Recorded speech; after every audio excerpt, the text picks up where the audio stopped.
International Media TV. Television that listens to you. Hi, I'm Johnnie Burrell. Welcome to the program.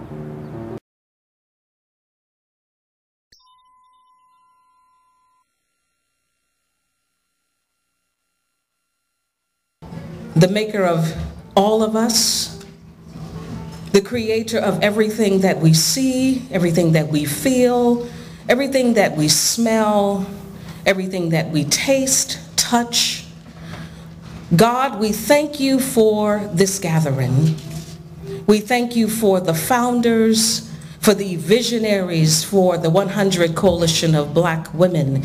We thank you in advance for the program on today. We thank you for all of the honorees for their hard work, all of these individuals that have come here today to celebrate.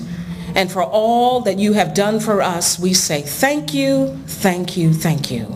For the food that we are going to receive on this afternoon, we say thank you for it. Because on today, someone is not eating. So we ask that you would help us to be mindful of those that are not eating, and let us be forever grateful. Bless the hands that prepared every morsel of food that will go down our bodies. We give you all the praise and all the glory for who you are and what you mean to us in our lives, O Master, the Mighty One, our Savior, our Lord, and our King. I call him Jesus. Hallelujah. And it is in his name we pray. Amen.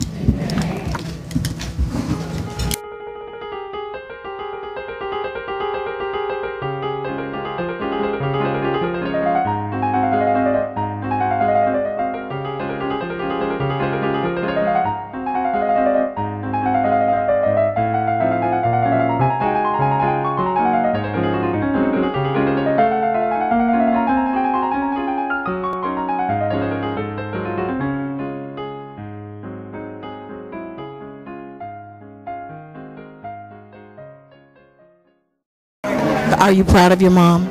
Beyond proud. I love her so much. My name is Jolyn Washington. I'm the principal of Jose Ortega Elementary School, and I'm receiving this award because I care about children. I care about the education of our children, especially here in San Francisco, especially the education of our children of color. Hi, my name is Jasmine Washington. I'm the daughter of Jolyn. And you're also in education. Tell us a little bit about that. Yeah, I graduated from San Jose State University in 2011 in child and adolescent development, and I was a preschool teacher for 4 years, and now I have changed my career to nanny, and I'm working one-on-one with children, which I really enjoy, and I'm trying to also explore other venues. And my brother actually is an educator as well. We both followed in her footsteps, and we're complete opposites, but we both ended up following in her footsteps, which is really rewarding because she's like a great person to try to fill her shoes. They're enormous, so we have a lot of work to do. Well, I think you'll do just fine, and I can see also even with your hats that you're in your mom's image. Well, actually, I bought my hat this morning, and I got to my grandma's house, and my grandma was like, wait, you guys have the same hat? No, we didn't even know. So there you go, great minds think alike. So I'm sure we're going to see you on the horizons in the future. Thank you. Thank you very much. And congratulations. Thank you. Thank you very much. Thank you. We welcome you here this morning. We hope that you enjoy yourself and that you meet someone today that you did not meet yesterday, and that you learn something today that you did not learn or know yesterday, and that you are able to apply that to something that you will know and learn tomorrow. Welcome. Thank you. How's everyone doing? All right, let's wake it up. This is a celebration, right? So whenever we say the word, you guys have heard the Kool and the Gang song, Celebration. You don't want me to sing it, do you? But you get the idea. So whenever we say celebrate, everyone just say, woo-hoo! Let's practice. Celebrate. All right, let's wake it up. Everyone looks magnificent. It is so nice to see all of these women in the room. No drama. Take that, Love and Hip Hop Hollywood. Okay, do a show about this, VH1. I'm just saying. We need to recognize the 2015 Golden Girls Hat and Gloves Tea Committee, the women who actually worked hard. I know Miss Maxine was here till 1:30 this morning setting things up. So if you were on the committee for this event, the 2015 Golden Girls Hat and Gloves Committee, could you please stand just so we can acknowledge you and all of your hard work? Come on, don't be scared.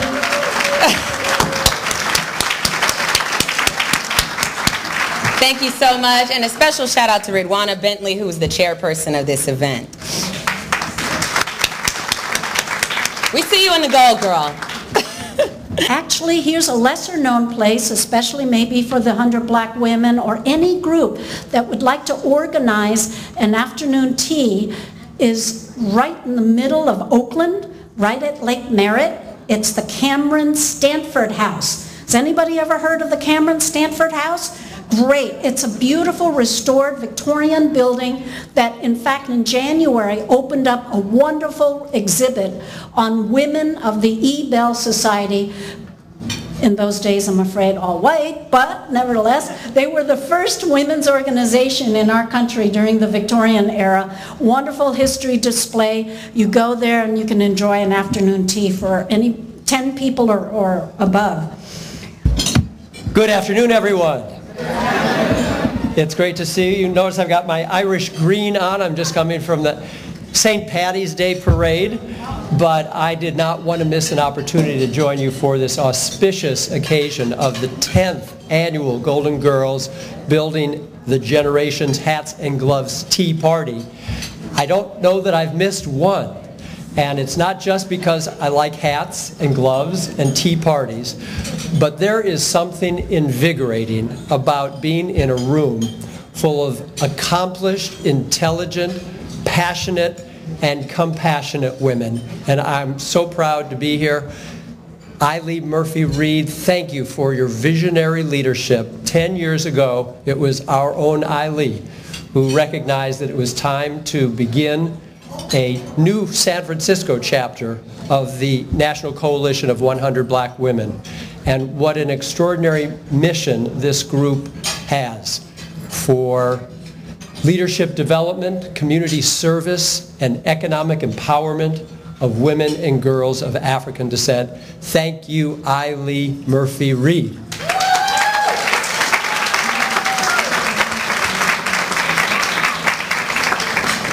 So I know you have a long program. I have brought proclamations from the California State Senate for each of the awardees, and I'm happy to pass them to Madam President Hickman. But thank you so much for always extending a warm welcome to me. I've had the great pleasure of representing San Francisco in the State Senate now for 12 years, Senate and Assembly, and I'm so glad to see my old friend Doris Ward here. Doris, thank you for your steadfast leadership. Doris was a mentor for so many of us over the years, as I first came to the Board of Supervisors in 1998 by an appointment of Willie Brown, and then running for the State Assembly and subsequently to the State Senate. And Doris was always there front and center, always encouraging and supporting, and it means a lot, Doris. Thank you so much. So, Madam President, if I may, I have a proclamation also for the National Coalition of 100 Black Women on your 10th anniversary, wishing you continued success. You know, in Jewish tradition, there's a phrase called tikkun olam, which means the repair of the world. And that is certainly what you all do in your steadfast work, making the world a better place for the current and next generation. And the Talmud teaches us that ours is not to complete the task, but neither is it for us not to begin it. So we do what we can, and we pass it on to those who are coming behind us, hopefully with a somewhat brighter future than we inherited. So, Madam Hickman, thank you so very much. Thank you, Senator. All right, congratulations. Thank you, Senator Leno. Good afternoon. Good afternoon. Year after year, I take pride in the sea of glamorous hats worn by the greatest leaders, teachers, and workers in the community. It's a gift to have all of you come together to network and to honor our peers today. It is my desire that all of you take this day and hold on to it, for it is a golden day, a golden moment in time at the NCBW San Francisco chapter's 10th annual Golden Girls Hats and Gloves Tea, Bridging the Generations, and it's a celebration.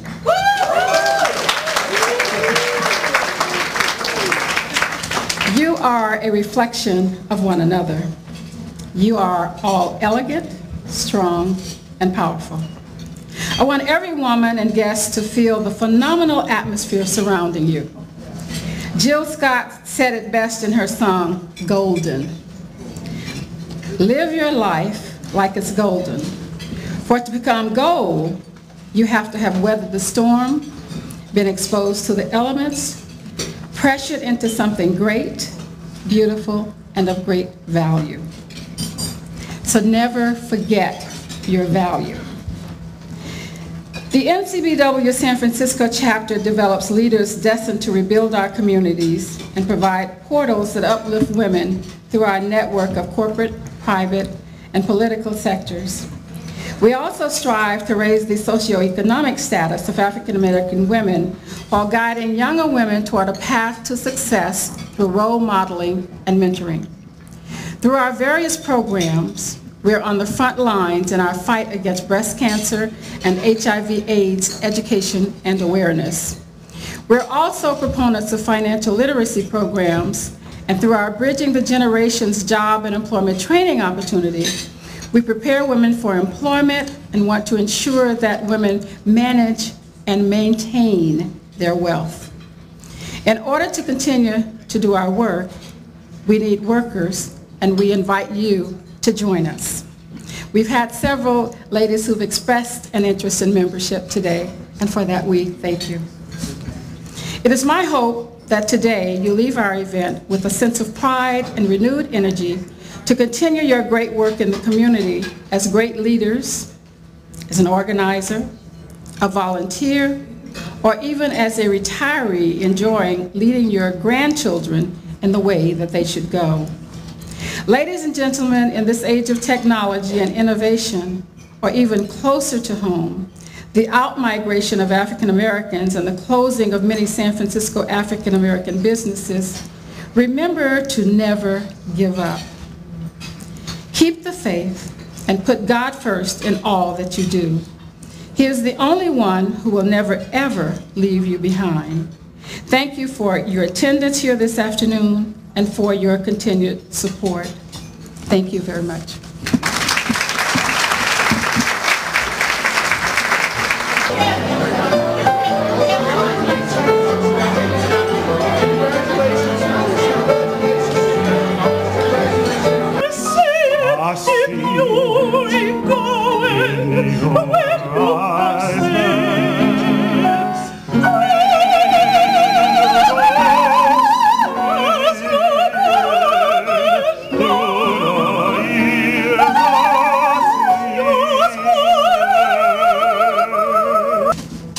And right now, we would like to call up to the stage Cecilia Thomas. Cecilia Thomas serves as Manager, Community Health Programs, Sutter Health, California Pacific Medical Center and Steering Committee seat, Private Hospital Sutter Health, California Pacific Medical Center. She's responsible for community health program planning, implementation, and evaluation for California Pacific Medical Center. She is a wonderful woman, and we are pleased to present her with the Advocacy Award.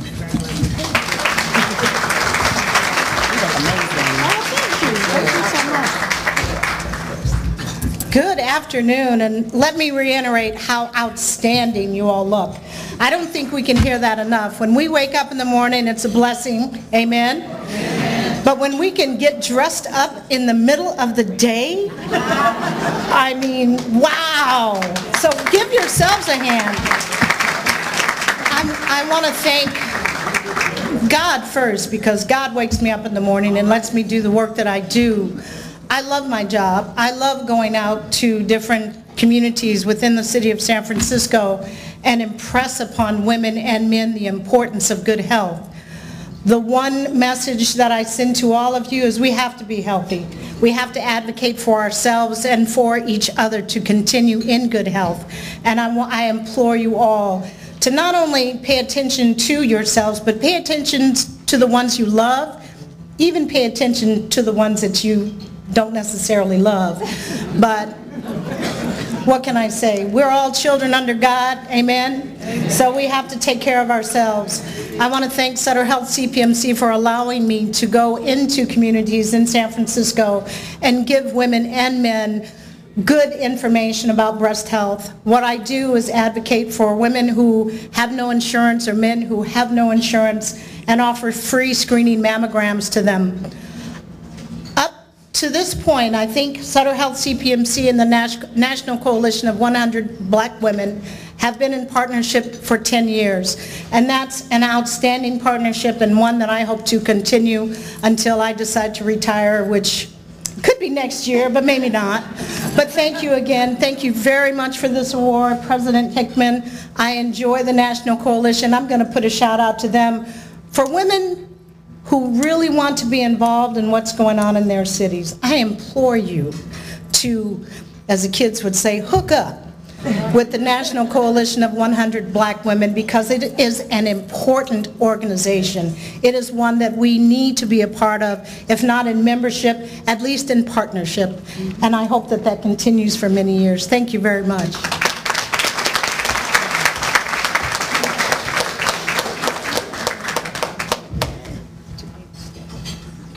Thank you, Cecilia Thomas, ladies and gentlemen. Next, we would like to recognize Carolyn Hoskins. She's always demonstrated an innate ability to honor her heritage, mentor youth, and enlighten the public by creating meaningful educational programs and events. She actually lost her husband, the late Bob Hoskins, defensive tackle for the 1970 best team ever, San Francisco 49ers. I had to say it, I'm sorry. When Carolyn Hoskins' grandson, who was 6 years old, asked her, "Grandma, are there any other black people who did anything other than Dr. Martin Luther King Jr.?" she came up with the idea to let him know yes, yes, and yes. She created the Dominic Hoskins Black History Museum and Learning Center. Carolyn also spearheaded the Jerry Rice Toy Drive for families. Carolyn is here today, and she is our Arts Awardee. Carolyn Hoskins. Woo, and you are wearing that hat.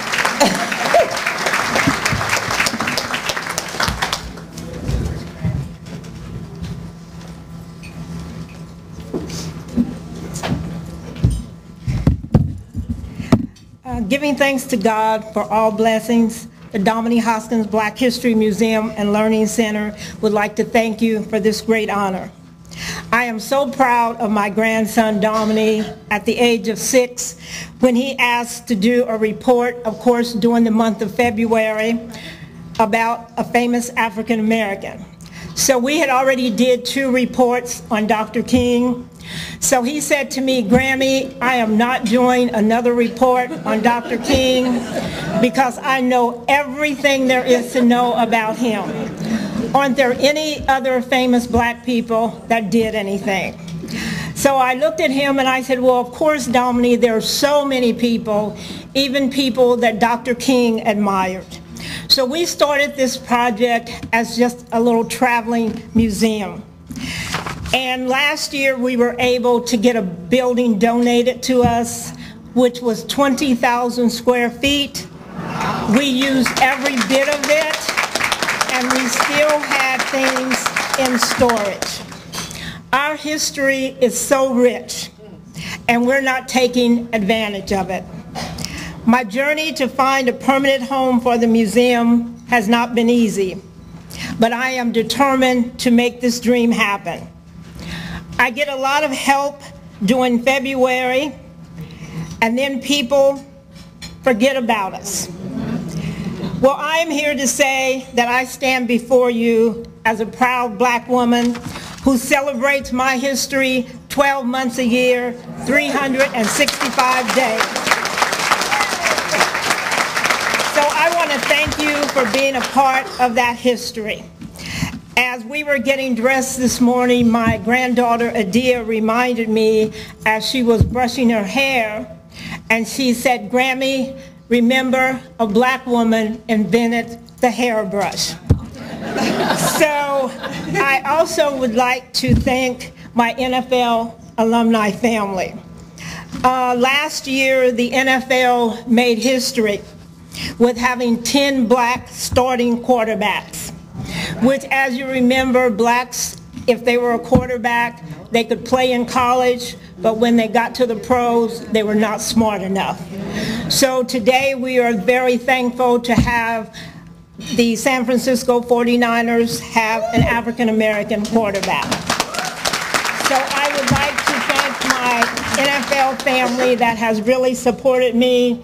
Alan Kennedy, Dennis Brown of the San Francisco 49ers, my daughter, who is our president of the Oakland Raiders, Alvita Wright, Dave, and my daughter Kathy, my granddaughter Adia, who is 12 years old, an honor student, and she is putting together my website, my Facebook page, all of this stuff, because she says, "Grammy, you got to get out there." So she's putting me out there. And last but not least, I would like to thank my mom, who is here from Edwardsville, Illinois, at the sweet age of 93. So, in closing, I would just like to say tonight, when you hit your knees and say your prayers, please remember the Dominique Hoskins Black History Museum in your prayers, and pray that we will get a permanent building, because it is so needed and our history is so rich. Thank you so much.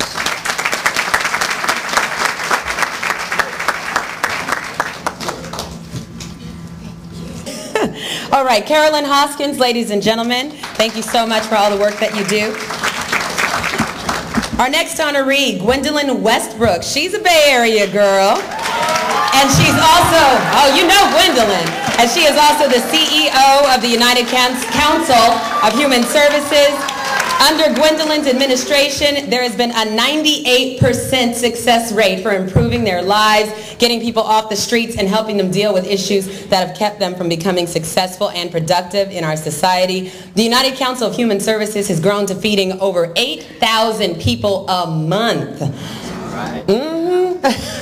The United Council of Human Services is also a grassroots organization employing the majority of its employees from the Bayview-Hunters Point area. It is the largest black-operated nonprofit organization in Bayview-Hunters Point, with a budget of over $2.5 million a year. Our community service awardee, Gwendolyn Westbrook.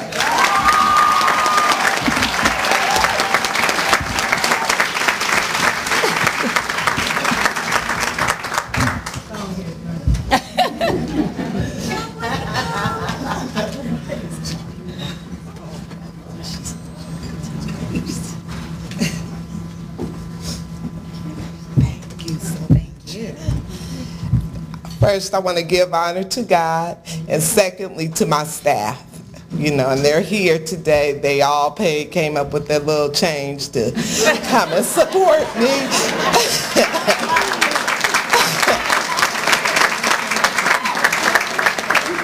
Mine isn't an easy job, because I'm dealing with homeless people in Bayview-Hunters Point and throughout San Francisco. And if you haven't heard of Mother Brown's, you should have. We have the best food for all homeless shelters in the city. And people come from all over. I've had people from Marin, every place coming to get our meals.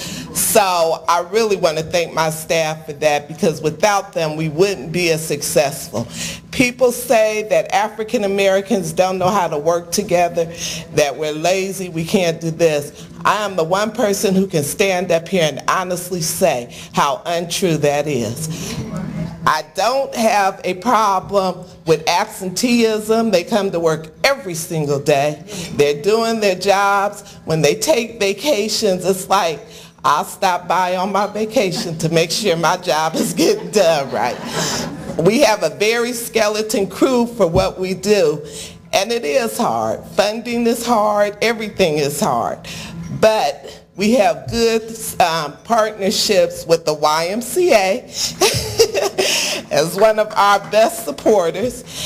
Leonard, let me see, I don't want to leave anybody out, but it's been so many people in our community that supports us. Right now, Bayview Hunters Point does not have a place for people to lay down and sleep. And this has been like a 3-year fight to get beds for our people. If you could possibly call the Board of Supervisors, the mayor, and tell them that you support people being able to lay down at night. It is a real issue. Their legs are swollen, they're dying on the street, they're in the health system where if they could just lie down and lift their legs up, it wouldn't be a big problem. And it's the taxpayer who's paying for all of this because they don't have money to pay for medical services. Even with Healthy San Francisco, it's putting a tax on you as taxpayers in the city, and nobody seems to understand that. This past year we've had, in 2014, we had about 14 people die on the streets. And it's extremely difficult when you know their deaths could be prevented. We just had one young man came to us. He was 18 when his dad put him out. He died at 30 from congestive heart failure. Now, come on, people, we have to do better by us. So with that, I'm very honored that Maryland saw my good work and nominated me because it was a father's thing that I had thought. I've been there for 14 years and no one has never said, Gwen, you're doing a good job to me. So I really appreciate that.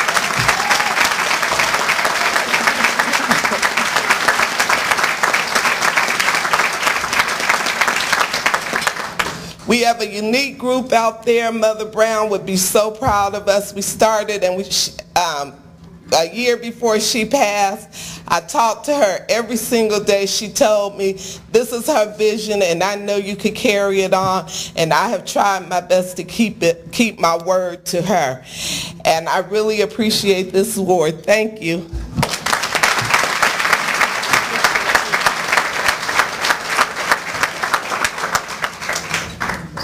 Ladies and gentlemen, Gwendolyn Westbrook. And if no one else has said it, let us all be the first today. And hopefully for the rest of the year, someone tells you you are doing a not good, great, magnificent, fantastic job for the San Francisco community. Thank you so much for all that you do, Gwendolyn. Next up, we would like to honor Jolynn Washington. She's the principal of Jose Ortega Elementary School for the San Francisco Unified School District. You know, they just did a poll about a week ago, and they said that the principal's job is the #1 most satisfying job in the country, which is amazing to me, but she is an amazing woman. Jolynn Washington is the principal. In 2007, with herself leading the way as the drum major, the Jose Ortega Elementary School actually became the second elementary school in San Francisco to start a Mandarin immersion program. Jolynn believes this opportunity will open many doors in the future for students. She also feels children come to school with many assets which need to be built upon by educators for the children's academic success. Jolynn Washington is also the proud recipient of the 2011 KQED Local Hero Award for Black History Month, along with numerous other awards, including today's Education Award honoree status. Jolynn Washington.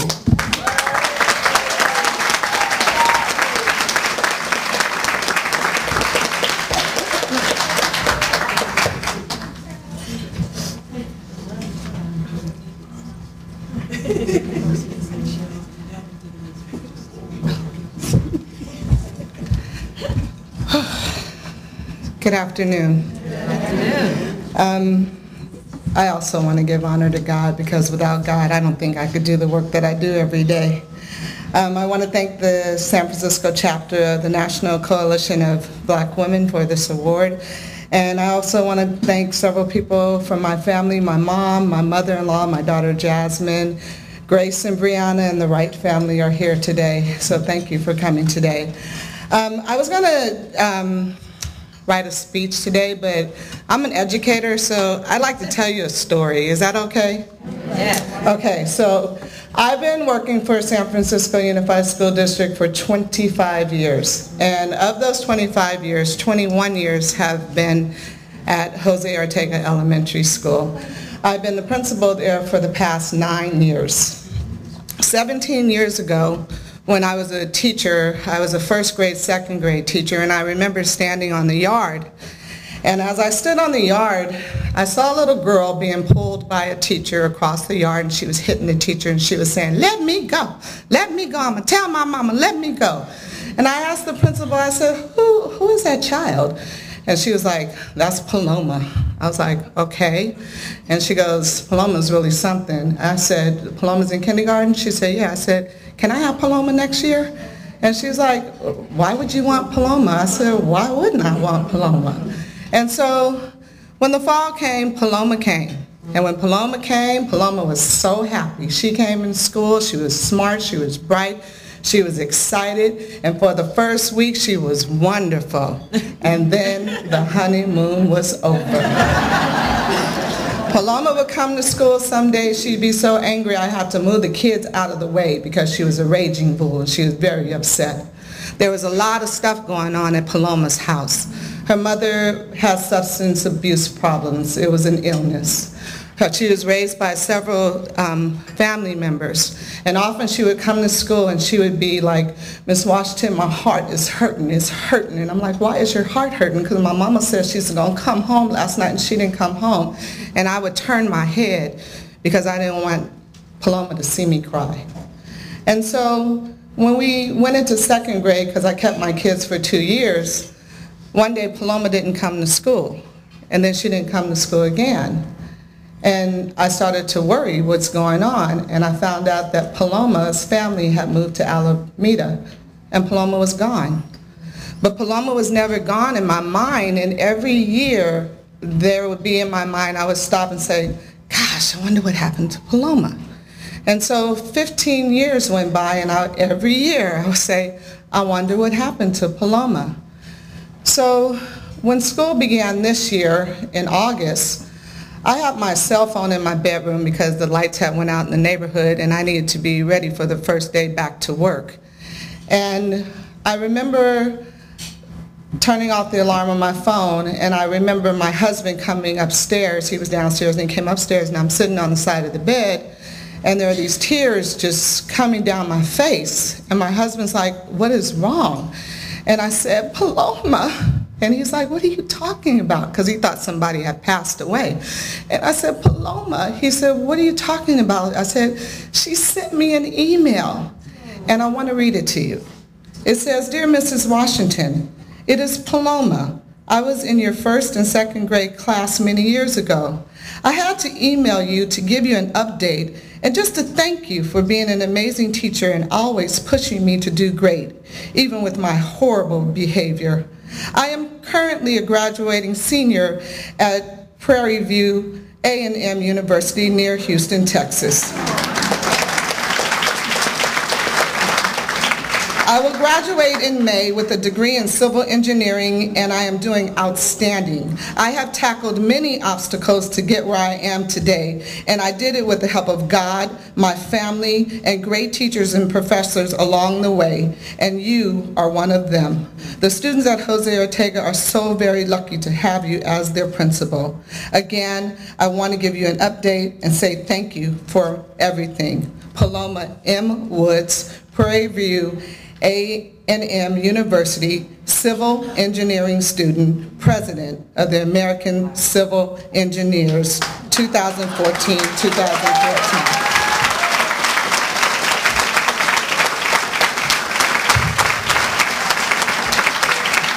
I started the school year out sharing Paloma's story, and in December, Paloma came to visit me, and I made sure to take Paloma around to every teacher in my school. And as I introduced Paloma to my teachers, they wept because they all want a Paloma.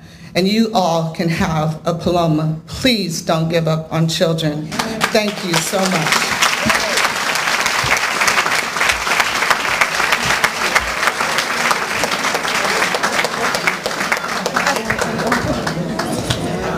so emotional. I'm sorry. I got emotional.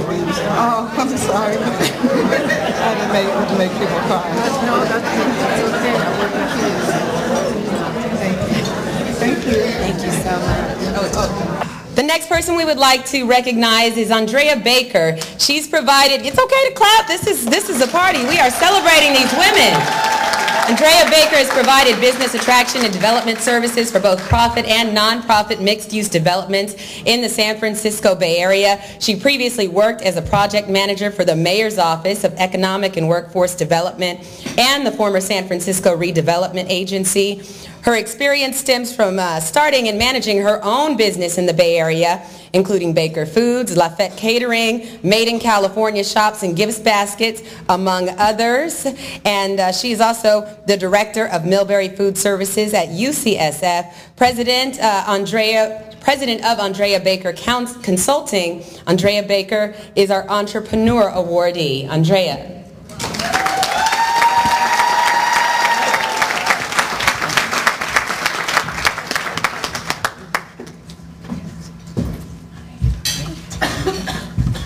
Hi, everybody. Thank you. I have to say, Mrs. Washington, you're a tough act to follow. Congratulations. So I want to start by thanking the National Coalition of 100 Black Women for their continued and unwavering advocacy and support for girls and women of color and for this award. It is always particularly meaningful to be recognized by one's community and peers, and I thank you for that. I'd also like to congratulate my fellow honorees, who are each amazing and impressive women and make me proud and stand up just a little bit taller to be included amongst their numbers. Congratulations, ladies. We all know that no one does it alone, and I'd be remiss if I did not acknowledge my team, some of who are here, Jen and Megan, who challenge the status quo, work hard, and exceed expectations, and do work of which we are all proud.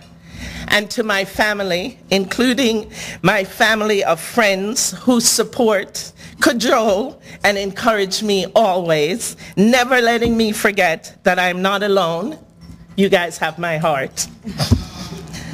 And last, but by no means least, I thank the amazing women, many of whom are in this room right now, with whom I cross paths daily, who are doing the work of being citizens of their communities, and who inspire me to do more, who remind me of the importance of listening, growing, and sharing, and making room for others at the table as we all do our best to master the possibilities. I know I share this award with you, and I'm grateful that I get to take it home. Thank you.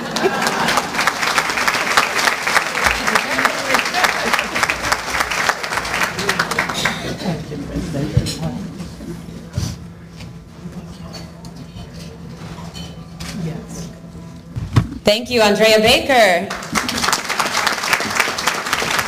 Next up, we'd like to recognize Dr. Mary Ann Jones. Mary Ann received her PhD from the Wright Institute and her bachelor's degree in chemistry from Mills College. Dr. Jones's dedication to women's issues such as sexual and domestic violence earned her special recognition and provided her with an avenue to shape public policy as she was appointed by then Governor Jeb Bush and served as his vice chair on the governor's task force for domestic violence.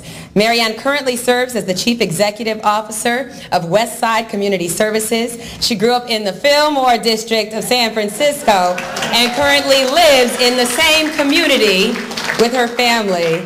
Dr. Mary Ann Jones, our health honoree.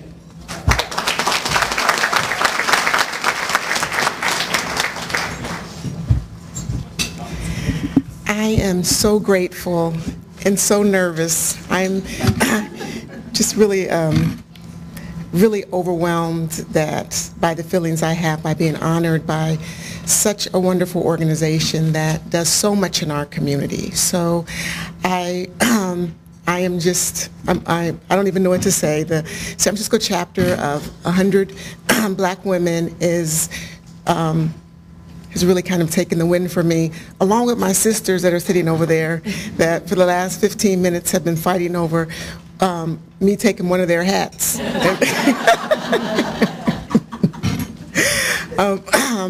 But on behalf of Westside Community Services, one of the first African-American-led organizations to provide mental health services in the Black community, we are struggling every day to continue those services in a community within San Francisco where daily it seems that our numbers drop in the city, but our utilization rates increase. We're becoming sicker and sicker.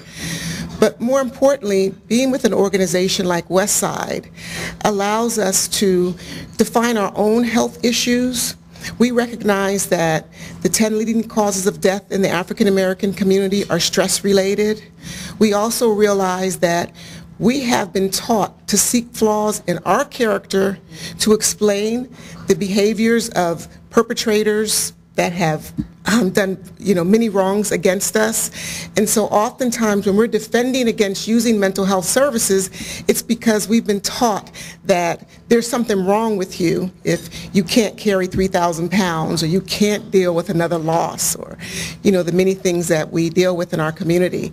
So I'm really excited to be part of an organization where we define our work for our community, and the community actually makes our own decisions around what kind of services we provide. So for men, for example, our program is 100% led by men for men, and it's just really exciting to be able to work in a place where people come and they're revitalized and they rejuvenate and we nourish each other, and so I'm just grateful to be a part of this community in this way. Thank you very much.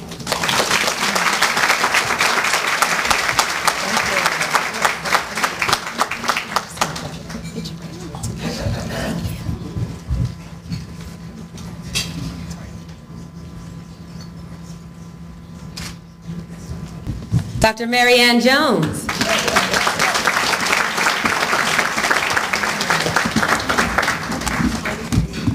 Next, we would like to recognize Linda Obray. She's the Dean at the College of Business at San Francisco State University. Linda Obray was appointed Dean in July 2012, and her vision is to find ways to connect the college's unique mission of social justice, diversity, and innovation to the global business community. Some of the current initiatives include the College of Business Enterprises, which is developing a pipeline of career-ready leaders for the Bay Area and the world. Linda Obray is our trailblazer honoree. I don't think you're going to be able to get off this stage with that hat. I'm sorry.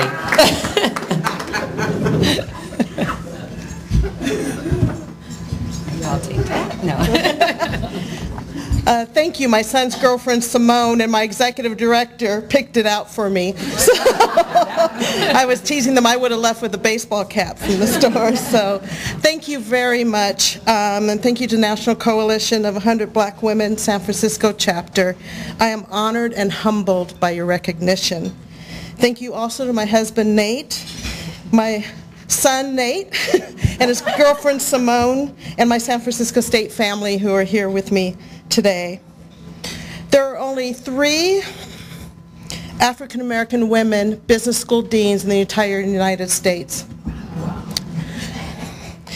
And yet I never thought of myself as a trailblazer.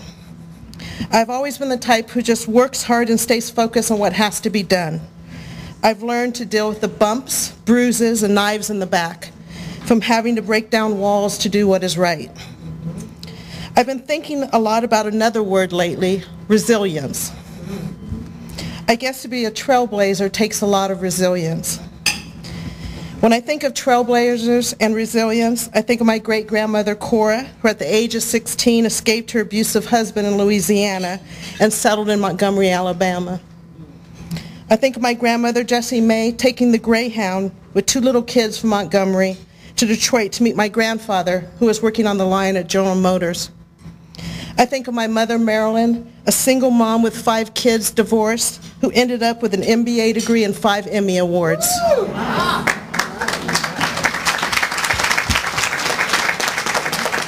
I think of someone you probably haven't heard of, but I saw her recently. I think of Lillian Lincoln Lambert, who in 1969 became the first African-American woman to graduate from my alma mater, the Harvard Business School. And I think of Jeanette Wright, who is my assistant, who is sitting right here, and with her beautiful mother, and this is her beautiful daughter over here. And I'm going to embarrass her a little, but who in her 40s went back to school and will graduate with a bachelor's degree in public health from San Francisco State in May.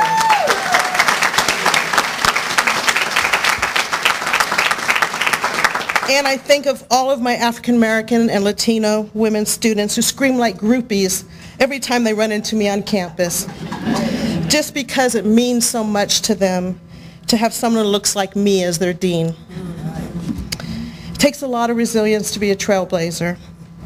You are all trailblazers. We are all trailblazers, because as women and people of color, we strive, we fight, we survive, we achieve. We keep doing what we have to do to stay focused on what's right. Thank you.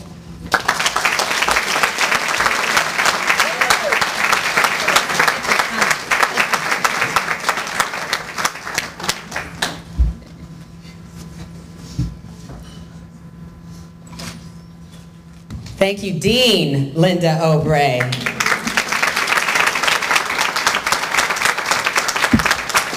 And finally, we also want to honor a special Golden Girl. I love this because I'm a Navy veteran, so I can appreciate a woman in a uniform. Betty Reed Soskin grew up in a Cajun Creole African-American family that settled in the East Bay after floods that devastated the city of New Orleans in 1927. She can recall ferry boat crossings at a time that precedes the construction of the bridges that span the bay, and at a time when the Oakland International Airport consisted of just 2 small hangars. In 1945, she and her husband Mel founded the still existing small Berkeley music store, Reed's Records. She has since held positions as staff to a Berkeley City Council member and as a field representative serving West Contra Costa County for 2 members of the California State Assembly.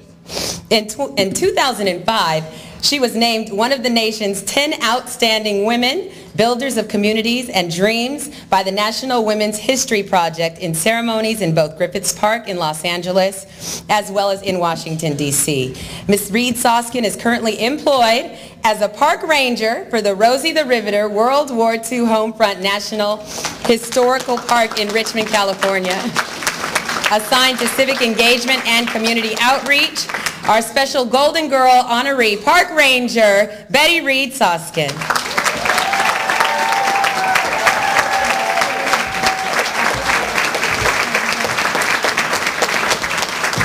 It's okay to stand up. She is definitely doing her thing.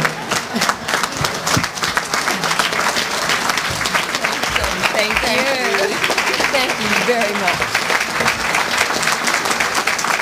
Thank you so much. Do sit down. In keeping with your theme today of generations, I'd love to accept this honor in the name of my great-grandmother, who was born into slavery in 1846. She was enslaved until she was 19, freed by the Emancipation Proclamation, at which time she married George Allen, who was a corporal in the Louisiana State Colored Troops fighting on the side of the North in the Civil War. My great-grandmother lived to be 102, which means that she did not die until 1948. My mother, who was raised by my great-grandmother, was born in 1894 and died in 1995 at 101. And I was born in 1921, and I'm still here.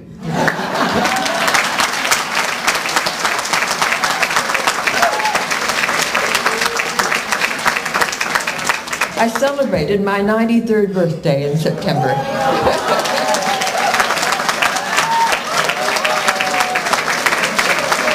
But wait, that's not all. We knew each other as adults. My great-grandmother, my mother, and myself were all living at the same time as grown-ups. I was 27 years old, the mother of 2 children, by the time my great-grandmother died in 1948. And that means that all of that history, slavery through Reconstruction, Plessy v. Ferguson, Rosenberg's Scottsboro Boys, First World War, Lindbergh's flight, Amelia Earhart, Martin Luther King and Malcolm X, Fannie Lou Hamer and Emmett Till, assassination of the Kennedys and the moon landing, the Mars probe, September 11th,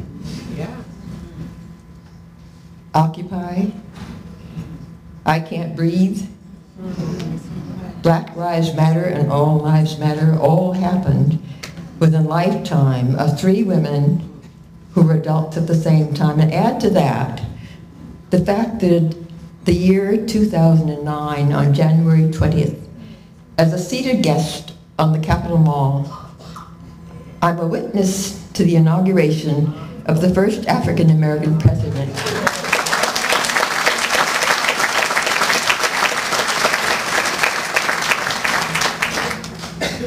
I'm sitting there with a picture of my great-grandmother in my breast pocket. My great-grandmother, whose life was contemporary with that of Abraham Lincoln. Let no one tell you that time does not bring change. I show you that history because I think it's what unifies all of us. Because my expression of that history is in some form the lives that we have all led. And I'm able to express that now as a full-time ranger in a national park, helping to shape that park in line with that history that we have all shared. Thank you very much for the 100 women for bringing all these leaders together, because we're all needed. Thank you very much.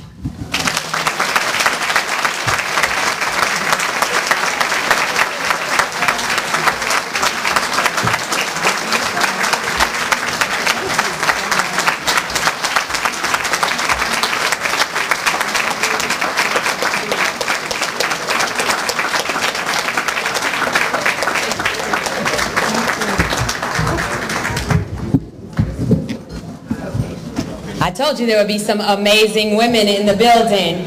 At this time, I would like to ask all of our honorees to stand.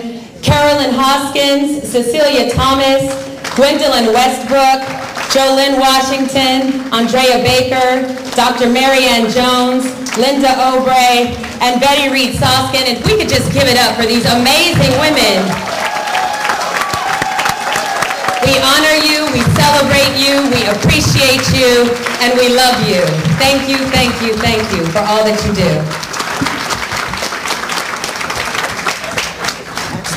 Okay, Ms. Jaya, give us your feedback. What was exciting about today? Well, I was excited that my Nana got nominated, and what was her name? About Polly. That was the inspiration of her story and what issues she was having with her family. Okay. And how old are you? 12 years old. 12 years old with a huge future in front of you, and you're starting it great by walking in your grandmother's footsteps.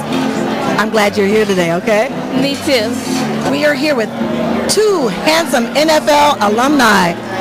Michael Dodderer. Alan Kennedy. So this was your first event, yes?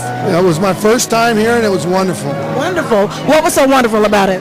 Well, honoring some amazing women who do wonderful work in the community, and just, you know, to see the organization, to learn about the organization, and to promote it. And I took a lot of pictures that I posted all over my Facebook and Instagram. So just a great event. Thank you. Thanks for being here. And what about your experience today? Well, I'd say first is to honor one of our counterparts, Carolyn Hoskins, and what she's done for the NFL alumni. And my first time here is Michael's, and just to see all these wonderful women, all these accomplished women, and what they've done in their lifetime over the last couple of years. And I can't say enough about women in particular that accomplished and people supporting that. Wonderful. Well, gentlemen, thank you so much for your time, and I'm sure we'll see you around at the other events in the future. Look forward to it. Thank you, Zena. Thank you. Thank you very much. Yes, and this is the 10th anniversary, so we encourage everyone, young and old, to become a part of this organization. I'm thinking about becoming a part of it myself after seeing the wonderful networking and just sisterhood that's been in the building. You too? I think we're on the same page. Great minds think alike. Exactly. Thank you so much.